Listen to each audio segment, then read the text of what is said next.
We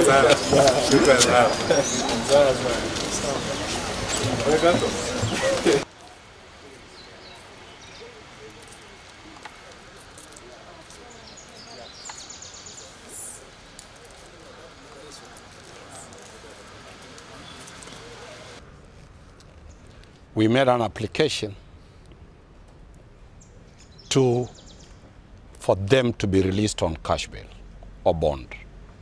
The reason being that the affidavit that was sworn by the police did not provide two critical things, compelling reasons for them to be denied bail. The court found out that there are no compelling reasons. Two, we also brought out the question that our clients are ready and willing to cooperate with the police as and when the police wants them. The court agreed with us. They have been released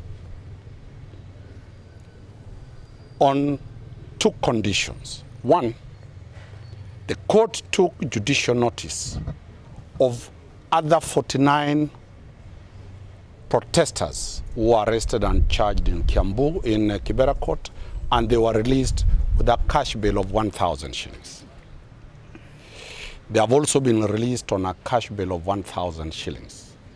Two, with clear instructions that the police cannot arrest them over the related offenses. So if the police want to arrest them tonight, or if they want to arrest them just now, or they want to arrest them, it will be against the court order. The day the police will want them, the instructions are they will call me. I'll present them to the DCI for processing. Then we'll present them to the court that they will be charged. Position, the Constitution does not give the police under Article 244 and 245 to decide what is an illegal assembly or not. And that is why they have been released. Justice Ongundi was very, very clear yesterday that the demonstrations will continue. As lawyers, we will defend anybody from any political formation, whether it is Azimio, whether it's Kenya Kwanza, whether it is ANC, whether it is anybody who will have an issue with the law. The lawyers are here.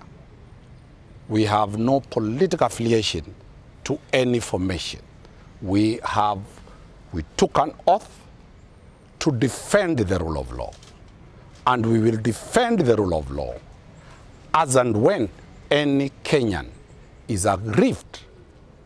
Our offices are open. That is our job. And if this is the trend that the police will continue, then we will have a police service, not a police force, because Kenyans removed the term police force and put in place the police service. So we expect to proceed. As I live here at 2 p.m., there were members of parliament who were arrested and arraigned, 8 members of parliament who are arraigned at Kahawa Court. I shall be taking them to be processed as per the court order at 2 p.m. at the DCI. I have also been called by the DCI that 4 members of Azimio, I should present them tomorrow to the DCI. That is the former governor of Kakamega, Oparanya,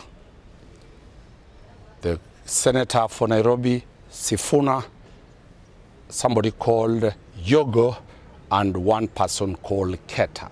The DCI called me in the morning and said I'll present them. I will be able to, after here, organize, and they will present themselves.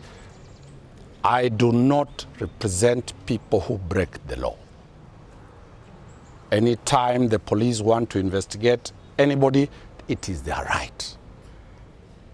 So that is the position as we are today, and the guys are free.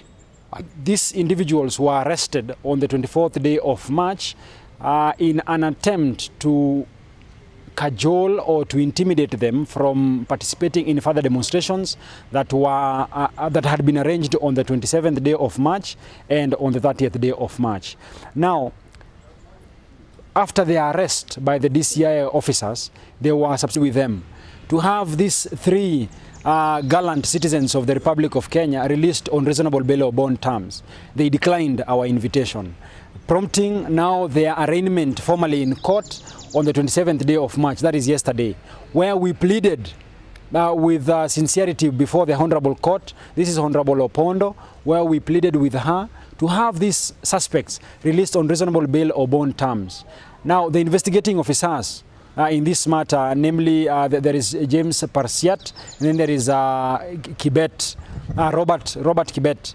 So they had prayed to the Honorable Court to give them 10 days to detain these suspects pending their investigations, as they had prayed before court that they have the investigations reveal that these people could be arraigned or charged for the offenses of unlawful assemblies, malicious damage of property, and on another count of robbery with violence. But now the court today, on the 28th day of March 2023, has returned a well-reasoned ruling.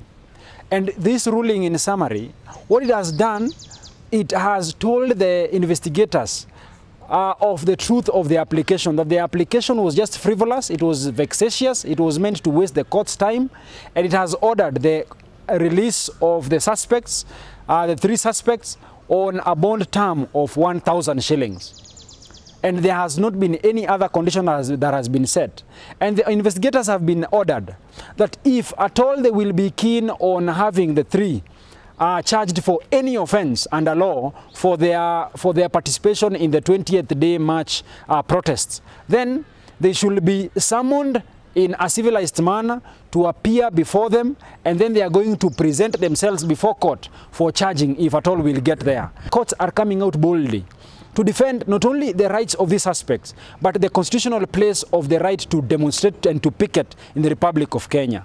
We are hoping that, because we've been seeing that there has been a trend of shopping for courts, shopping for forums by the investigators, because at one time we were in Kibera, at another time we went to Kahawa law courts, and now they came hoping against all hope that this court is going to help them in their illegal investigations and the unconstitutional detention of political protesters. But we are glad that the court has been gallant so far by ordering that they are released on a bond or a cash bail of 1,000 shillings. It's just but a move in the right direction, so that moving forward we will, at least all protesters will know that at least if they are arrested, their rights are well safeguarded by the courts, and that the courts will not shy away from pointing out mistakes or some of these malicious investigations that are meant solely to cow protesters or demonstrators who are keen on fighting for the rights of Kenyans.